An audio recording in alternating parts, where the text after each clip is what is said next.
All right, we've been talking about River Valley civilizations. Now we're going to look at one of them more closely today, Egypt. So look at your map today. We know that the first civilizations formed around river valleys. In your own words, explain why this happens. What are the pros and cons to, living near water? Just think about that, in your mind. Ask yourself, what are some pros and cons? Okay, I can think of a few pros: living, near water, protection from invasion, water for crops, irrigation, those type of things. Definitely transportation. Eventually boats and things like that will allow people to travel up and down the river for trade, things of that nature. Several cons that you have of living near water: when it floods, people drown. You think about even the flooding around here. Recently, we got out of school early because it was flooding real bad, and bad for business. People can't, go anywhere. So the flooding can lead to bad things. People could drown, all of those sorts of things as well. Okay. So what makes a civilization? A civilization consists of advanced cities that have many people in them. Think about New York, Los Angeles, many people, centers for trade. A lot of business gets done in New York. A lot of business gets done in, some of the bigger cities. A lot of companies go to those cities because they need workers and things like that. Detroit is a good example. Detroit, the Ford Motor Company is in Detroit. They moved to Detroit and set up in Detroit because there were plenty of workers there. And eventually, of course, Ford Motor Company became huge. Specialized workers like artisans and craftsmen, people that do different jobs. Complex institutions, government. So complex institution like government, like we have your city level, your state, and your, national government. Religion, this is a complex institution. Think about religion in America. Christianity is the big primary religion, but it's a pretty large thing. And of course, an economy. Record keeping, laws, and we'll talk more about laws as we get into the Sumerians and some of the kingdoms, and then debts and payments. One thing you're going to learn about ancient times is slavery existed. Most slavery was based on debt, meaning if you owed somebody money, often you would have to sell yourself into slavery to pay those people back. Advanced technology, new tools, and new methods for solving problems. New technology back then is way different than it is now. And you think about the technology that we have now, especially like, even your telephone, which isn't really a phone anymore. Your cell phone is more like a computer in your hand. You can do almost everything you can do on a computer on a phone these days. So just think about the technology that you have today. Back then, new technology could be something simple like a plow, the wheel, things that they learned to make life better and solve some of the problems that they had during this time period. All right, the first, this is sort of a review. First, civilizations. Today we're going to talk about Egypt and the Nile River Valley and Delta. Mesopotamian civilization started in the Tigris and Euphrates. We'll talk about those next. Indian civilization is the Indus River Valley in South Asia. Chinese civilization, the Hung He in East Asia. This is all stuff we've been over, sort of like a review. And there you see your map. You should have colored this map before. I know some of you kind of had problems with it. Just email me and let me know how you're doing on getting this done. But over here in Africa, you find Egypt and the Nile. Then you move over to Asia and what is the Middle East, modern day Iraq. Mesopotamia is located between the Tigris and Euphrates. India is located in the Indus River Valley. And then the Yellow River or the Huang He is where you will find China. So today we're looking at ancient Egypt, and I do think ancient Egypt is, you know, probably one of the most interesting cultures that we come across. You know, they had a lot of weird things that we'll look at here in a minute. Um, a lot of, I guess what we would consider weird ways, a lot of things that they did that were interesting and a little bit different. So um, make sure that when we're doing this, just remember that there will be a Zoom on Tuesday or Wednesday. Tuesday, I'm sure it'll be Tuesday, a Zoom, and I will have a review for the quiz that you have on this on Tuesday. Okay. Geography. Examine the satellite image. What do you see, and what do the colors represent? So if you look at this satellite image, one thing that really sticks out to me is, you've got the Nile River. Okay. Notice that the Nile River gets a little bit wider in the middle, and then it empties out into the Nile Delta, which looks kind of like a fan. It's really green. And what do you think that green represents? That green is vegetation, okay? A lot of people look at Egypt, and even myself, when I was in the military, they were like, I wish I would have went now, but one of the duty stations we had was in the Sinai. And people came back, and you think about Egypt, it's kind of, you think about the pyramids, and kind of looks like a desert. But the reality is the land around the Nile is very fertile. So you have a lot of vegetation, you have a lot of growth, and in general, it's, a green type place. So the green really represents a lot of what you have with vegetation and growth. Look at that Nile Delta. It's really fans out and empties into the Mediterranean Sea. So once again, if you look at this map here, Egypt really exists only because of the Nile River. It's sort of like Danville. Danville exists because of the Dan River. When Danville was founded, Dan River Mills was a big place. They needed workers and things like that. Dan River Mills needed a river to run their textile factory from. Okay, it's so long ago that I wasn't even around back then. But the Dan River is why Danville exists. The Nile River is why Egypt exists. Egypt wouldn't be there if it wasn't from the Nile. And Herodotus, the father of history, says all Egypt is a gift of the Nile. And so when you look at that map, you see the Sinai Peninsula up to your right-hand corner, and the Red Sea. It kind of looks like rabbit ears in between that word Sinai.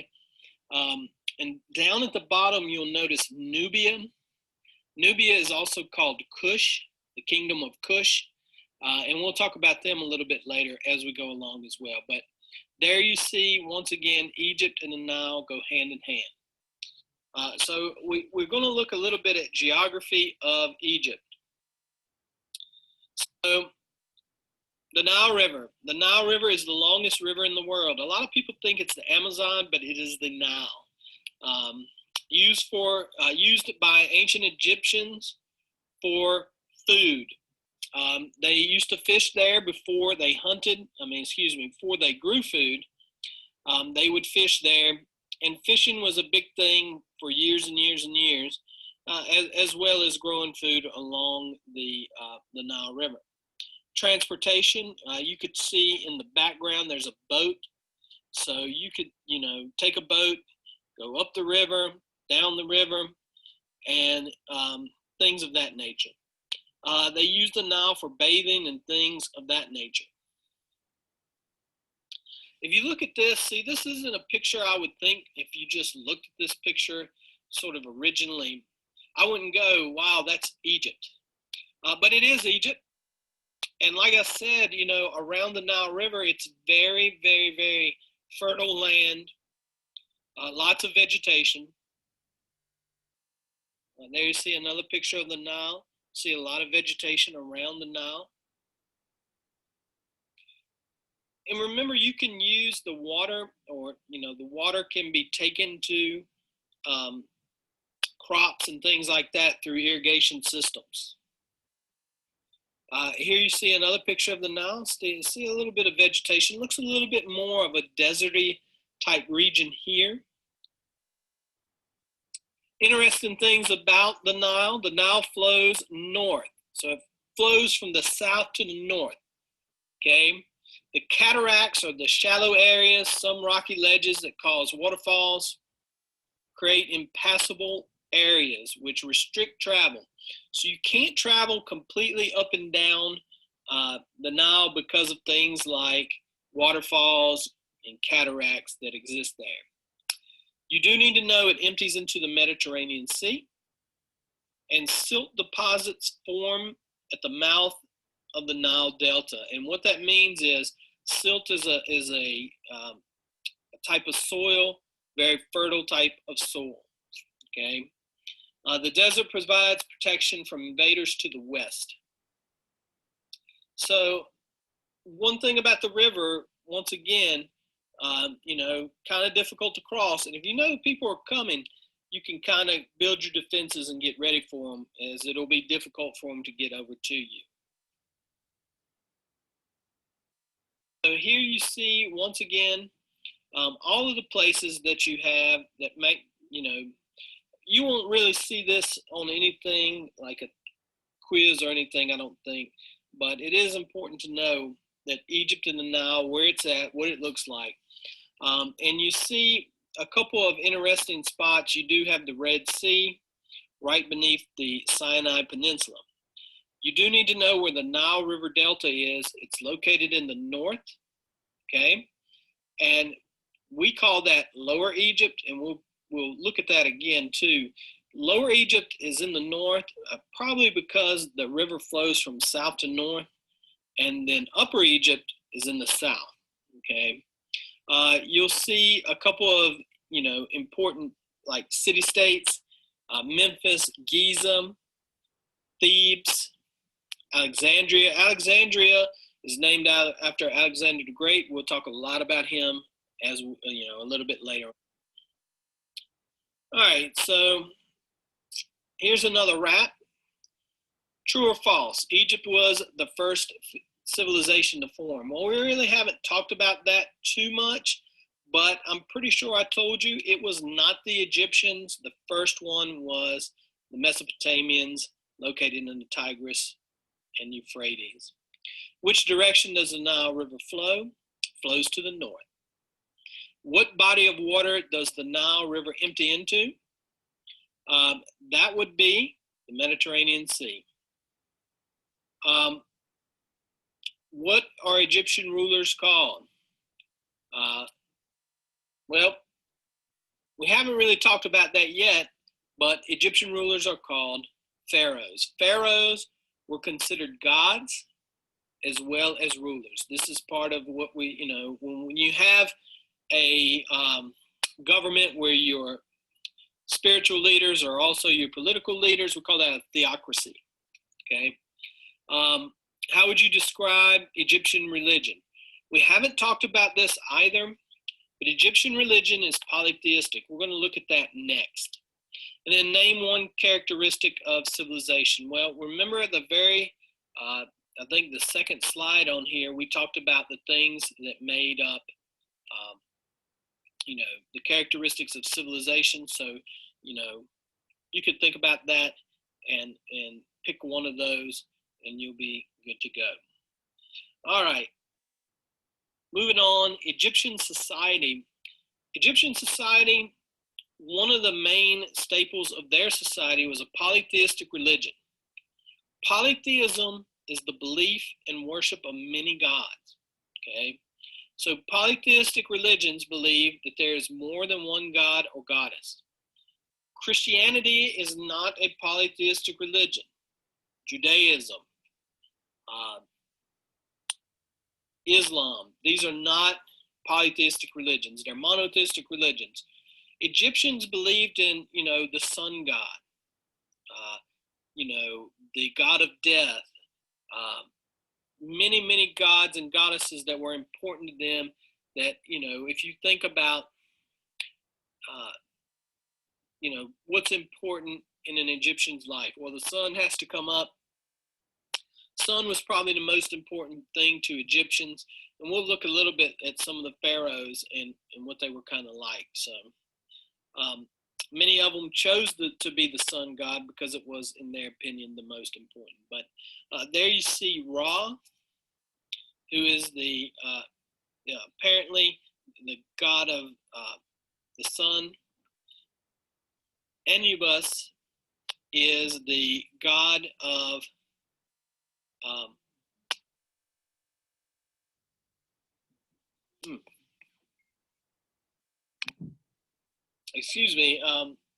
he is the god of the dead, represented by the jackal, a figure of a man with the head of a jackal.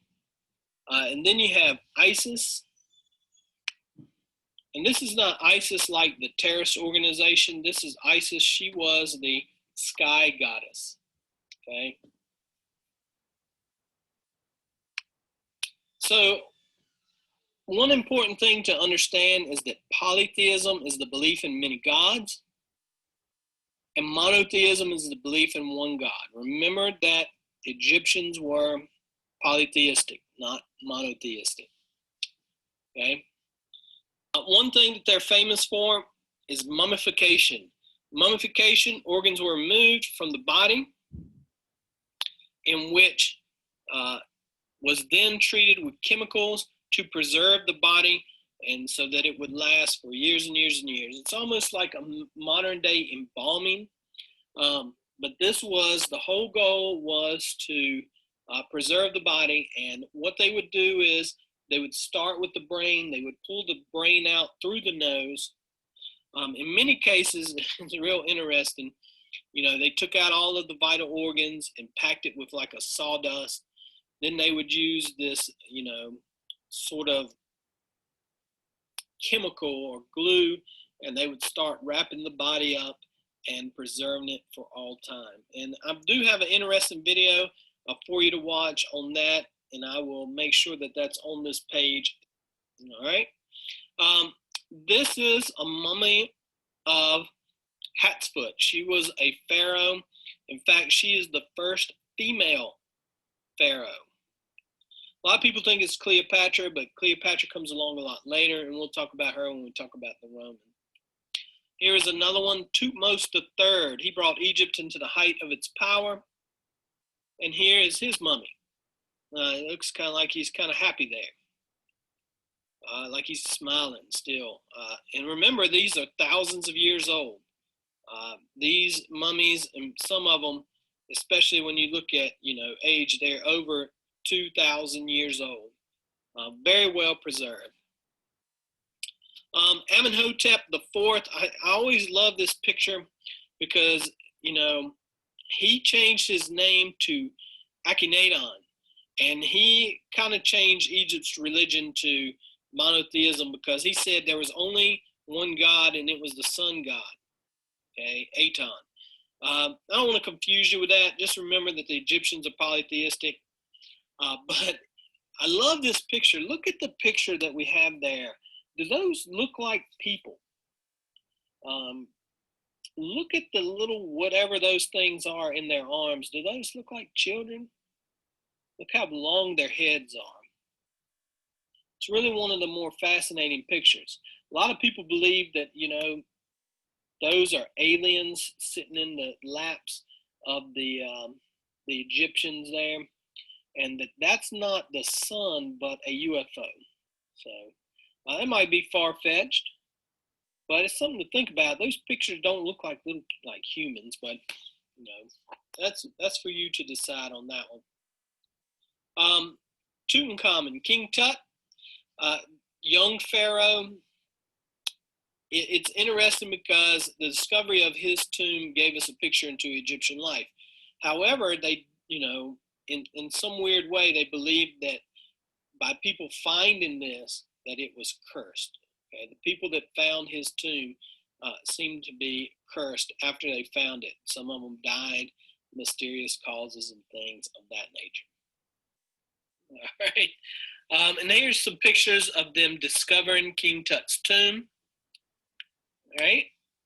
So mummification was practiced, a way of the Egyptians to embalm their dead and preserve them for many, many, many, many, many years. Their organs were placed into those canopic jars. I can barely talk today. And what they would do is take out all the organs and then stuff the body with a sawdust-like substance, and then eventually wrap the body up into, I guess what you would say, it looks almost like gauze, and it preserves the body for many, many years. All right, and here you see the mummy of King Tut, and that's what he looked like on the bottom right. That's what he would have looked like according to, I guess science has a way of recreating a person's face based on, their remain. There you see them discovering his tomb again. There's his face again. Ramses II was one of the last great leaders. He built many, many temples, and his temples, like this one here, Ramses II built huge, huge temples at Karnak. Lots of statues, lots of kind of amazing sort of engineering feats that we really don't know really how they did it. We'll get more into that when we look at the pyramid. And there you have the temple at Karnak. That's what it, probably look like, and that they raise it up, show you all those columns in the middle. And this is Ramses' body. He has a little bit of hair left on his head there, so interesting sort of, I guess what you would say, picture there. All right, and so that's a little, humorous video in which and look, the pharaohs lived like kings. They often had people do everything for them, and it was pretty common for pharaohs to, entomb some of their closest slaves with them when they passed away, so that they would have them there to do, the things that they needed them to do there. All right, Egyptian society. The kings were known as pharaohs. They were believed to be a god, and their rule was based on religious authority. If you look at the pyramid, you have the people at the bottom, the poorest people that made up most of Egypt, soldiers, farmers, tomb builders, people like that. Then you had craftsmen, people who, made things with their hands and did things like that. Right above them were scribes. Scribes had a pretty good, I guess they're almost like a middle class. They had a pretty good run there because they were the people who could read and write. In some cases, they would have to read things that were sent from other people and things of that nature. Scribes were always males. Females were not allowed to become scribes. Priests, engineers, and doctors come next. High priest and nobility, and then at the top, the advisor to the pharaoh is called the vizier. All right. Egyptian society valued life and children. Egyptian wife and mother highly respected. Women were expected to obey their fathers and husbands, but were equal in some ways. Okay, not, typically women in these societies had little power, but you're going to learn that there were a few that actually, Cleopatra, Hatshepsut, who become pharaoh. How they became pharaoh is a little bit, questionable, but they became pharaoh in general. Girls received training at home from mothers. Boys could go off to school and learn a trade. But most of them learn within their own house. Boys learn to trade from the father. Like, let's say the father was, some sort of metal worker, then he would teach his son how to do that. Okay. Girls receive training at home from mothers. All right, Egypt is to the north of the wonderful world of Kush, or Nubia. Nubians developed a remarkable skill in making of pottery, as well as iron weapons and tools. For a brief time, they invaded and controlled Egypt. And it's real interesting because you don't hear a lot about Nubians, and it's a little bit lower, obviously it's in Upper Egypt, but it is lower down the Nile River. And the Nubians had a lot of influence on the Egyptians in different ways. And they controlled Egypt at one time. All right, hieroglyphics is the writing of the ancient Egyptians. I'm going to have an assignment for you based on hieroglyphics that I'll throw into Canvas, and you'll be able to do that. But these are basically pictures that represent sound. All right, hieroglyphics, and you look here, it's interesting. And what I'm going to have you do is write your name in Egyptian hieroglyphics, and try to color it and make it look real nice. But hieroglyphics, basically Egyptian writing. It is not the first writing. We'll look at that when we talk about the Mesopotamians, but it's one of the earliest known forms of writing. And there you see more hieroglyphics. What did they write on? They used this reed that grew along the Nile called papyrus, and they would make it into it's not paper, because the Chinese invented paper, but it is a sort of a canvas on which they can write on. So papyrus.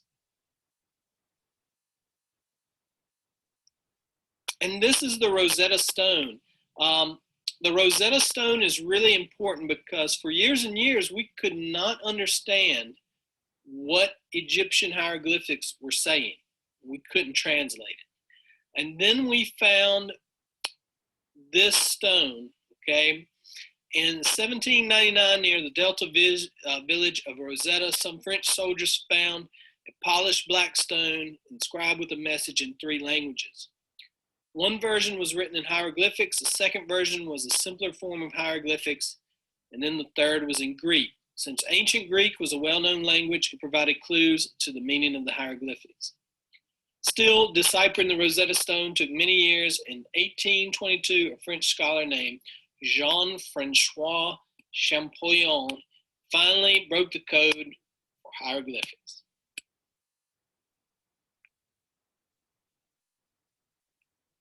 One thing that the Egyptians are known for is a monumental architecture. If you look right there, you see the Sphinx, and then behind it, you see the Great Pyramid of Giza. These are just engineering feats, I guess what you would say, incredible feats of engineering. We still don't know how they did it. A lot of people think that the pyramids were built by slave labor and that slaves built the Great Pyramid of Giza. I have a hard time believing that because in general, Great Pyramid of Giza was built allegedly in 7 years. It seems pretty impossible. We couldn't do that today, even with modern engineering as it is. You're taking large stones that weigh the equivalent of, cars. Imagine trying to push a car without wheels somewhere. Well, you're pushing a stone up a hill that weighs, 2-3 times as much as a car. I don't know how they did it. We just don't really know. There's all sorts of secrets to it. We're always looking to figure out how they did this, but we really don't know. Irrigation system. They used irrigation systems to bring water from the Nile to their crops, and really Egypt is the breadbasket of the world. They fed much of the ancient world, not just themselves, but a lot of people used the Egyptians, dealt with the Egyptians, the Romans, the Greeks. Greeks didn't have a lot of arable land due to mountains and things like that. Romans didn't have a lot of farmable land due to, their locations. So a lot of their grain supply came directly from Egypt. All right. Eventually, Egypt will unite into a kingdom. The Egyptian lived in farming villages as far back as 5000 BC. Each village had its own rituals, gods, and chieftain. By 3200 BC, the villages of Egypt were under the rule of two separate kingdoms in Lower and Upper Egypt. Egypt will unite under a man, a king named Menes. And that's really what you need to know, that Egypt unites into a kingdom under the rule of a pharaoh named Menes. According to legend, the king of Lower Egypt wore a red crown. The king of Upper Egypt wore a tall white crown shaped like a bowling pin. Around 3100 BC, a strong-willed king of Upper Egypt named Menes united all of Egypt. Okay, and he eventually, mixed those two crowns together.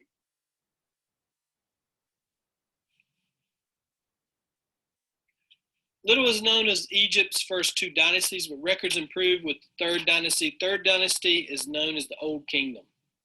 We're going to look at the Old Kingdom, but this is stuff you don't really have to know for the test or anything like that. So Egyptian pharaohs create a strong government in the Old Kingdom, and the government was bureaucratic in nature. We'll talk about bureaucracy a little bit later when we talk about the Persians, but bureaucracy is just like government where there's people working in certain things, kind of like the DMV, people that work there. It's a government sort of organization. People work there to get you your driver's license and things like that. The pyramids were built during the Old Kingdom. Middle Kingdom, not a peaceful time. Major irrigation systems were created.